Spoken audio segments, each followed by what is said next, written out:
ایک حدیث سنا رہا ہوں، اللہ کی قسم، دنیا بھی آپ کی، آخرت بھی آپ، جس مرضی شعبے میں ہو۔ آپ نے کہا اربع اذا کانت فیک ما درک ما فاتک من الدنیا، 4 باتیں مجھ سے لے لو، 40 نہیں، 400 نہیں، 4 کہ 4 باتیں صرف مجھ سے لے لو اور آنکھیں بند کر کے سو جاؤ، دنیا بھی تمہاری، آخرت بھی تمہاری۔ میرے نبی کبھی بڑے بڑے وظیفے نہیں بتاتے تھے، امت کو سہولت میں رکھا۔ تو فرمایا 4 باتیں لے لو، دنیا بھی تمہاری، آخرت بھی۔ صدق و حدیث، ہمیشہ سچ بولنا، جھوٹ نہ بولنا۔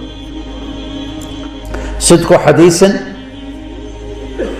حفظ و امانت، کسی کو دھوکہ نہ دینا، دھوکہ نہ دینا، فراڈ نہ کرنا۔